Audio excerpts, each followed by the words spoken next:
सुनिए आर्य, आचार्य कृप कहां मिलेंगे?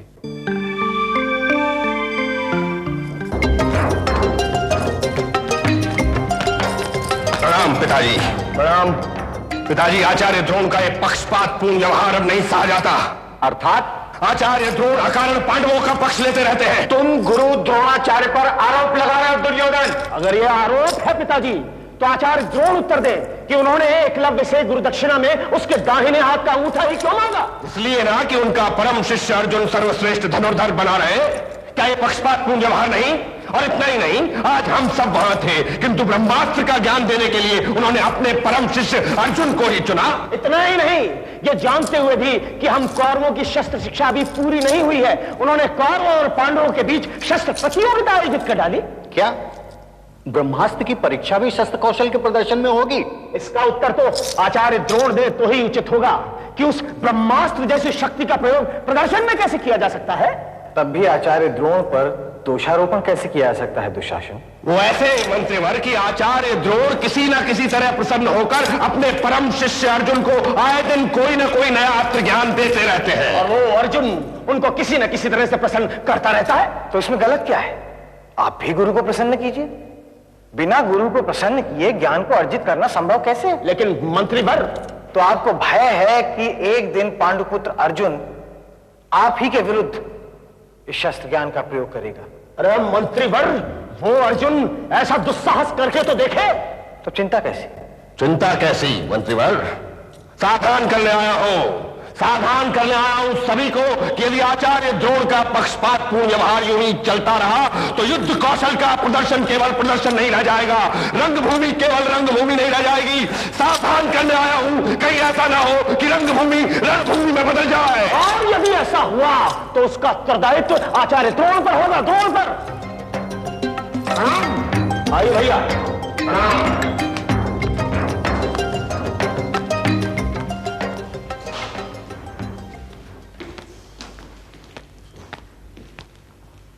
गणनायक बहुल का प्रणाम स्वीकार करें महाराज। आशीर्वाद नायक, कहो क्या समाचार? वीर गांगे ने कहलवाया है कौरवेंद्र की कुछ विशेष?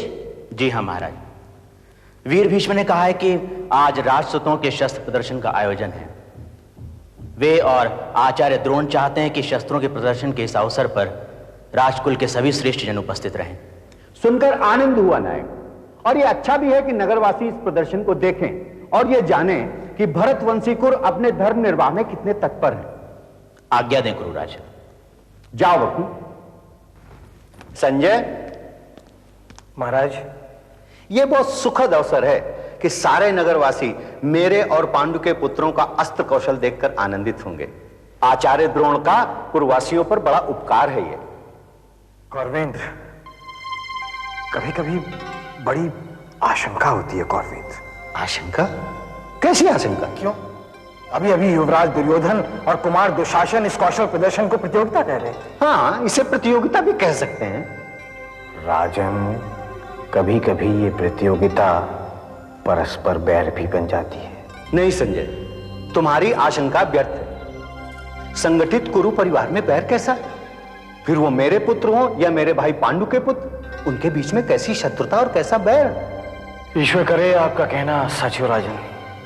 संजय, परिवारों के बारे में विचार करते समय तुम राजनीति और शंका आशंकाओं को दूर रखा करो।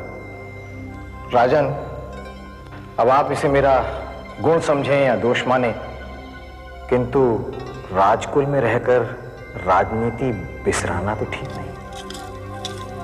आओ गांधार सुता, आओ। तुम्हें कुछ ज्ञात हुआ कि आज? हाँ महाराज, मुझे सूचना मिल चुकी है। क्या समय निश्चित किया आचार्य ने?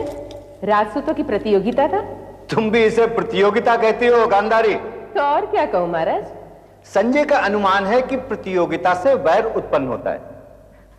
क्यों संजय? हाँ राजमाता, ये मात्र शस्त्र कौशल का प्रदर्शन ही रहे तो शुभ। हाँ संजय, ये कौशल का प्रदर्शन ही रहेगा, ठीक?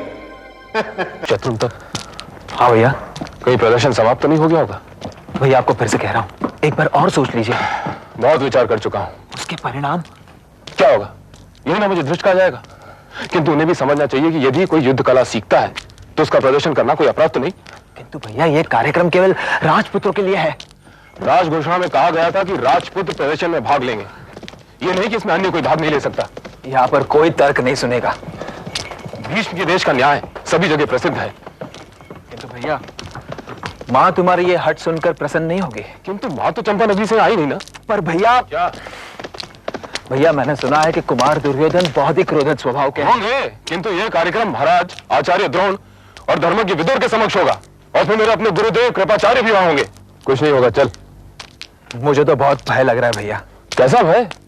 राज पुरुषों के बीच इस तरह जा पहुंचना, ये तो अशिष्टता है। मैं एक योद्धा हूं और एक योद्धा की तरह व्यवहार करूंगा, इससे अतिरिक्त कुछ नहीं। चल। फिर भी भैया। फिर भी क्या? कुछ नहीं, लगता है बहुत बड़ा आयोजन होगा। हाँ, आयोजन तो बड़ा ही होगा। हस्तिनापुर भरतखंड का सबसे बड़ा राज्य है, और फिर शक्तिशाली भीष्म जैसे महापुरुष का वंश, और उसमें भी अर्जुन जैसा धनुर्धर। हाँ, आज अर्जुन ही को तो बतलाना है कि वो ही मात्र श्रेष्ठ नहीं है। आप अर्जुन से उलझना चाहते हैं? इसमें उलझना कैसा रे? मात्र प्रदर्शन होगा कि राधा पुत्र कर्ण युद्ध कला में निपुण है, और किसी भी कला में निपुणता किसी एक व्यक्ति की बपौती नहीं होती। भैया कहते हैं अर्जुन बहुत ही दुष्कर है। सरल तो मैं भी नहीं हूं। आप अहंकारी होते जा रहे हैं। अपने गुणों पे गर्व करना अहंकार नहीं होता शुभ।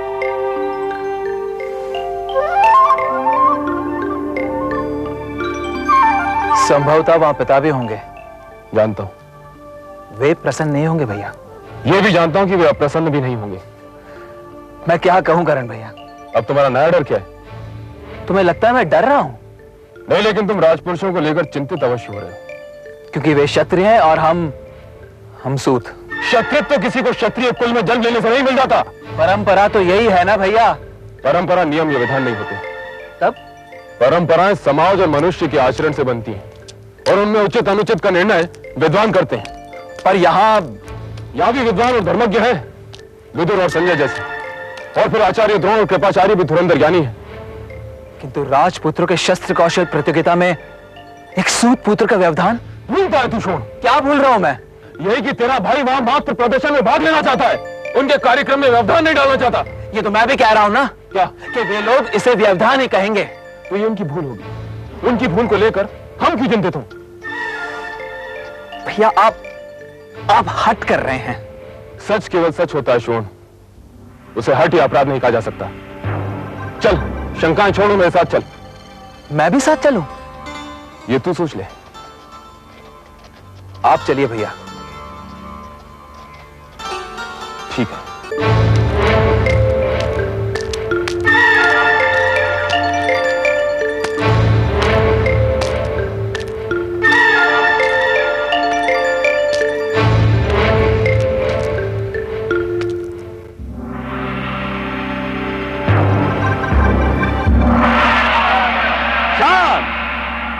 शांत हो जाइए पूर्ववासियों, शांत। कुछ ही क्षणों में प्रदर्शन आरंभ होगा।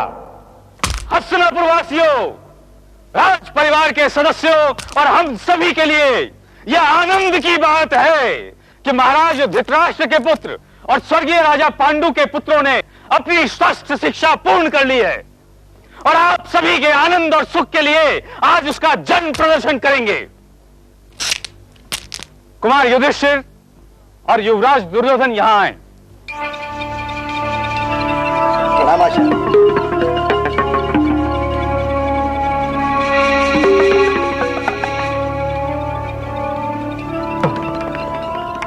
सबसे पहले आप सबके सामने होगा मल्ल युद्ध का प्रदर्शन। युवराज दुर्योधन और राजसुत भीमसेन के बीच। आप दोनों यहां आए।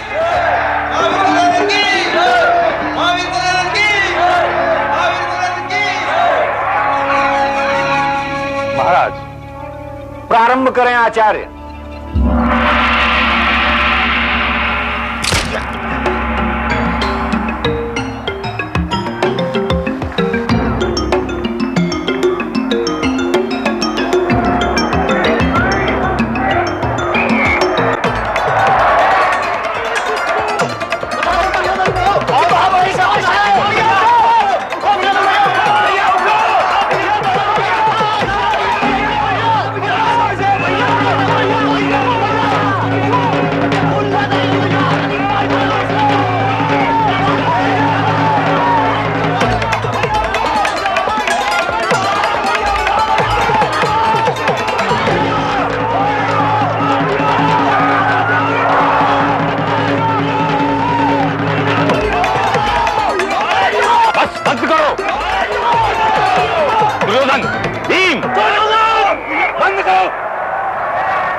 तुम्हें चेतावनी देता हूं, अपनी अपनी जगह पे पहुंचो।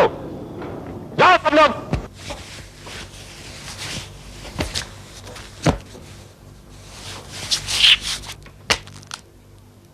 क्या निर्णय हुआ आचार्य? दोनों में कौन? दुर्योधन और भीम दोनों अद्भुत हैं महाराज। इनमें श्रेष्ठ कौन है यह निर्णय करना कठिन है। किंतु आचार्य, यह प्रदर्शन है महाराज, श्रेष्ठ और अश्रेष्ठ के बीच की प्रतियोगिता नहीं है। चलो कुमार दुर्योधन और भीम अपने अपने स्थान पर पहुंचो। वाह भीम वाह, सिद्ध कर दिया तुमने कि तुम महाबली पांडु के पुत्र हो। भीम भैया, कुछ पल और मिल गया होता तो मैं इसको समाप्त कर देता। तो छोड़ा क्यों था भैया? जब ऐसी बातें करना भी पाप है, ये मात्र प्रदर्शन है। शाबाश भीम।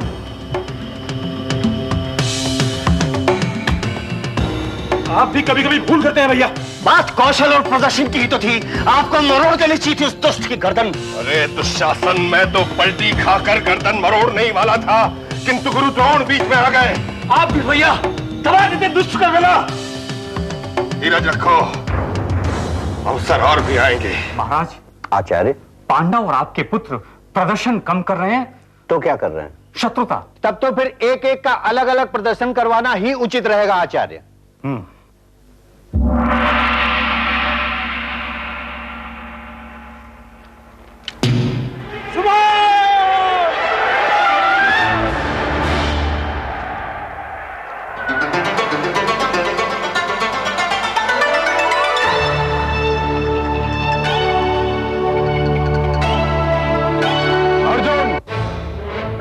अद्भुत अस्त्र प्रदर्शन करके यह मत समझ बैठना कि तुम पृथ्वी पर सर्वश्रेष्ठ योद्धा हो।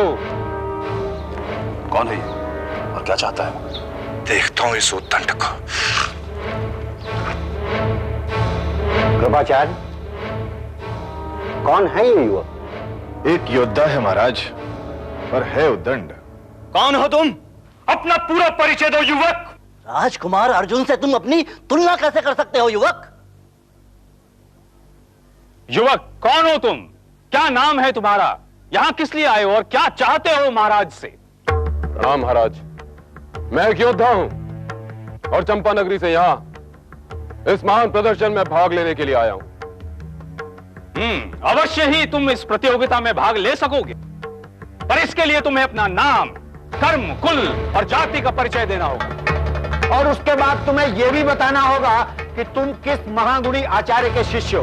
मैं आप सभी को अपने प्रदर्शन से प्रभावित कर चुके अर्जुन को चुनौती देता हूं कि वो मुझसे श्रेष्ठ प्रदर्शन करके आप सभी को आनंदित करे। अवश्य, कुंती पुत्र निस्संदेह ऐसा ही करेंगे। आगे बढ़ो धनंजय और दिखा दो इसे। वाह वीर, वाह, शाबाश। चिंता मत करो, मैं तुम्हारे साथ हूं। आचार्य द्रोण और उपस्थित सभाजनों, क्या आप लोग मेरी इस बात से सहमत नहीं कि वीरता का निर्णय वीरता के प्रदर्शन से होना चाहिए? कुल, जाति, धर्म, नाम आदि का क्या महत्व? नहीं, इस युवक को यह बताना ही होगा। अपनी जाति और कुल बताओ योद्धा। सभाजन, क्या इस कायर अर्जुन ने मेरे शब्द नहीं सुने? मेरी चुनौती। इतना बढ़ चढ़कर मत बोल अपरिचित युवक, मैं तेरा प्राण ले लूंगा। उसे क्यों डरा रहे हो भीम? कहो अपने भाई से कि आगे बढ़े और इसकी चुनौती स्वीकार करे। मैं इस उद्दंड की हर चुनौती स्वीकार करने के लिए तैयार हूं। तो पहले मैं तुम्हें मल्लयुद्ध के लिए आमंत्रित करता हूं। वही सही। चिंता मत करो वीर, दिखा दो इस अहंकारी को कि पौरुष केवल अर्जुन की बपाती नहीं। ठहरो कुंती पुत्र, पहले इस युवक को अपने कुल, माता पिता और जाति का परिचय देना ही होगा। रोक दो इन दोनों को। अवश्य ही तुम अर्जुन से अपनी प्रतिस्पर्धा कर सकोगे, किंतु यहाँ के नियमानुसार तुम्हें अपने बारे में पूछी गई बातें बतानी ही होंगी। बता दो गुरु द्रोण को कि तुम कौन हो। हाँ, अवश्य बताओ। यहाँ का नियम है कि केवल क्षत्रिय और वो भी किसी राजकुल का व्यक्ति ही इस कौशल प्रदर्शन में भागीदारी कर सकता है। आचार्य, योद्धा का निर्णय उसके पराक्रम को देखकर होना चाहिए। राजकुल जैसी अतिरिक्त बातों का इससे क्या संबंध? नहीं दुर्योधन, ये हस्तिनापुर का नीति निर्णय है। इस युवक को यह बताना ही होगा। देखिए आचार्य, मैं इस युवक के बारे में कुछ नहीं जानता, किंतु यदि राजकुल ही आपकी कसौटी है तो मैं इसे ये गौरव भी देता हूं मैं हस्तिनापुर कुमार दुर्योधन इस युवक को इसी समय अंग देश का राजा घोषित करता हूं। आचार्य, जी महाराज। ये सब शुभ तो नहीं है महाराज। वीर युवक, तुम जो कोई भी हो, अब इस प्रदर्शन में हिस्सा ले सकते हो। आगे बढ़ो अंगराज, अंगराज की अंगराज की नहीं युवक, तुम अंगराज भले ही हो चुके हो, पर नियमानुसार तुम्हें अपना नाम, परिचय और गुरु के बारे में बताना ही होगा। बता दो मित्र, बता दो। मैं सारथी अधिरथ का पुत्र हूं, मेरा नाम है कर्ण, और मुझे शस्त्र ज्ञान आचार्य कृप से मिला है। खेद है कि तुम सूत पुत्र हो वीर। इस कौशल प्रदर्शन में केवल क्षत्रिय भाग ले सकते हैं, और वो भी राजपुत्र। कर्ण, जो लोग बिना बुलाए बोलने लगते हैं उन्हें ऐसी ही अवमानना झेलनी पड़ती है। दम्भ मत करो अर्जुन। वीर की पहचान सदा ही केवल वीरता रही है, और वही उसे क्षत्रित्व की गरिमा प्रदान करती है। और कायरों की तरह शब्दों से प्रहार करना बंद करो। आओ, हम बाणों से तय करें हम दोनों में श्रेष्ठ कौन है। रुका किस लिए हो? आओ। नहीं, कुछ समय के लिए प्रदर्शन स्थगित किया जाता है। दोगुनी बाद होगा, तब तक आप सब विश्राम करें। समझ में नहीं आ रहा ये है कौन। इतना तो समझ में आता है कि ये सूतपुत्र है, पर इसका धनुर्धर होना कुछ पल्ले नहीं पड़ रहा। क्यों? स्पष्ट तो कहता है कि कृपाचार्य गुरु है उसके। इसमें ना समझने जैसा क्या है? पर वो तो कहता है कि वो अर्जुन से श्रेष्ठ हो गया है। गड़बड़ समझ रहे हैं बड़े भैया। उसने ऐसा नहीं कहा है। तब क्या कहा? उसने कहा है कि अर्जुन संसार का श्रेष्ठ योद्धा नहीं है। वो मूर्ख कौन होता है कहने वाला? तुम्हारा बोलना आवश्यक है। चलो अभी पता चल जाएगा कौन है विश्व योद्धा, पर इस वाचाल को दंड अवश्य मिलना चाहिए। देखो भी, यदि वो श्रेष्ठ है तो फिर उसे दंड कैसा और क्यों? फिर तो उसने न्याय और धर्म की ही बात की है। न्याय और धर्म की बात की है। एक बात कहूं भैया? हाँ बोलो। कभी कभी तो विश्वास नहीं होता कि आप हमारे। हाँ, रुक क्यों गए? बोलो बोलो। यही कि तुम हमारे भैया हो। तब क्या हूं मैं? वो मुझे नहीं मालूम, पर तुम कुछ भी हो, तुम हम पांडवों में से ना होकर किसी आश्रम की गौ माता अधिक लगते हो। तुम लोग बहुत उदंड होते जा रहे हो। अच्छा चुप रहो सब। जो चिंता की बात है उस पर तो विचारते नहीं और व्यर्थ के तर्कातर्क करते हो। अरे विचार करो, ये सूतपुत्र है कौन? क्या विचारें? यही कि है कौन? जो भी हो, वो सामान्य नहीं है। अगर होगा भी तो रह नहीं सकेगा। क्या क्या कहना चाहते हो तुम? रंगभूमि से बाहर आने दो तनिक। मैं उस दुष्ट की हर हुंकार बांसुरी का सुर बना दूंगा। भीम, तुमसे तो कुछ भी बात करना भैंस के आगे बीन बजाने जैसा है। बीन भी नहीं बजा सकेगा वो। ऐसी दशा कर दूंगा उसकी। अच्छा चुप भी रहो। अर्जुन, आदेश बड़े भैया। किस विचार में पड़े हो तुम? याद करने की चेष्टा कर रहा हूं। क्या नाम बताया था इसने? कर्ण। कर्ण। कहां देखा था इसको? कहां क्या देखा था? अभी दिखा इसी रंगभूमि में। भीम भैया, बहुत वाचाल हो, किंतु भूचाल नहीं हूं मैं। कर्ण बिल्कुल नहीं। महाराज, भूचाल की तरह आया है वो, किंतु मुझे नहीं लगता कि अर्जुन या किसी अन्य कुमार से अधिक योग्य है। प्रश्न ये नहीं है कि वो कितना योग्य है कितना योग्य नहीं। प्रश्न ये है कि वो इस प्रतिस्पर्धा में भाग ले सकता है अथवा नहीं। आचार्य कृप क्या कहते हैं? उसका न्यायाधिक अधिकार यदि उसे ना मिला तो यह प्रदर्शन समारोह लांछित होगा। आचार्य आप ही कहिए, आपका निर्णय उचित होगा। मैं क्या कहूं महाराज? कौरवों की मर्यादा का प्रश्न है आचार्य श्रेष्ठ। अब कर्ण को सूत पुत्र के नाते नहीं, कुमार दुर्योधन द्वारा अंगराज बना दिए जाने के कारण अधिकार देना होगा। हाँ, ये निर्णय उचित होगा। आचार्य आप शीघ्र ही घोषणा करके ये सब समाप्त करवा दें, अन्यथा अधिक समय होने के कारण ये स्पर्धा शत्रुता में बदल जाएगी। हाँ, संभवतः आप उचित ही कह रहे हैं महाराज। ठीक है।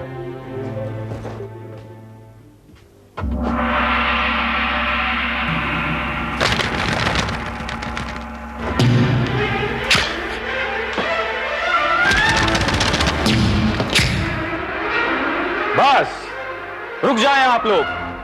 प्रदर्शन समाप्त हुआ। पांडुपुत्र अर्जुन और सूतपुत्र कर्ण, मैं यह कहना चाहता हूं कि तुम दोनों ही श्रेष्ठ योद्धा हो। महावीर अर्जुन की जय।